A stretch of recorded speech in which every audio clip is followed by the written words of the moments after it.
மின்னிடும் மனமே சத்தியமலையின் தத்துவ குணமே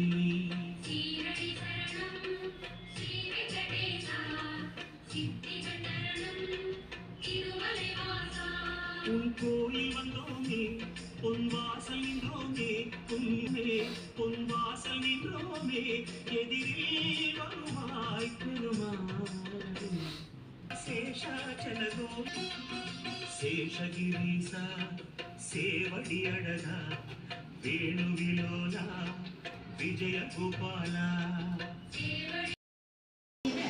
உள்ளம் உவக்க உரைக்கின்றார் நமது நம்மாழ்வார்.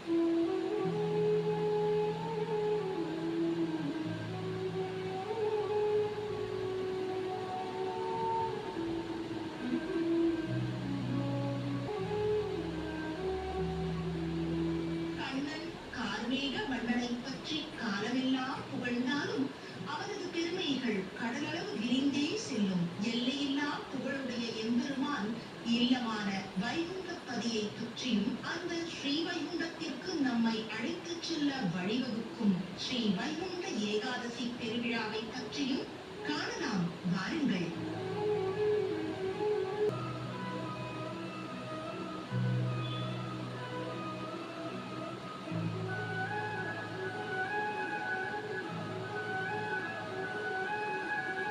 அதில் 106 ஸ்தலங்கள் மட்டுமே இப்பூவுலகில் உள்ளது. மற்ற 2 ஸ்தலங்கள் மேலுலகத்தில் உள்ளன. ஒன்று திருப்பார்கடல், மற்றொன்று ஸ்ரீ வைகுண்டம்.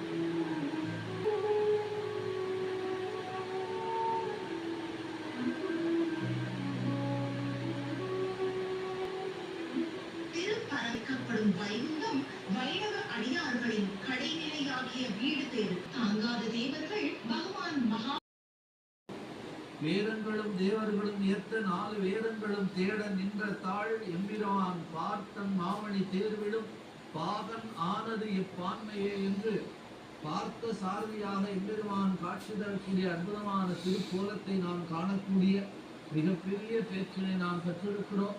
எம்பெருமான் அழகனாக, எம்பெருமான் தாசனாக, தானே ஒரு பேரோட்டியாக, எளியோருக்கு எளியவனாக காட்சி தரக்கூடிய அருமையான திருக்கோலம்.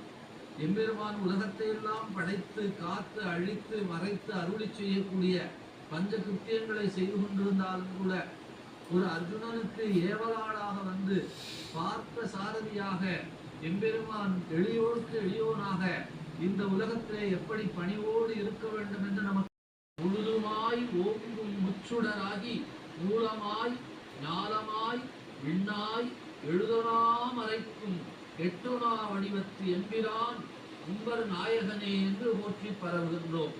எழுதனாத அந்த மறைக்கும் அந்த எட்டுணா வடிவத்து எம்பிரான் இங்கே நமக்கு காட்சி தரக்கூடிய அருமையான தன்மையிலே நாம் அவனை பாடி பரவுகின்றோம்.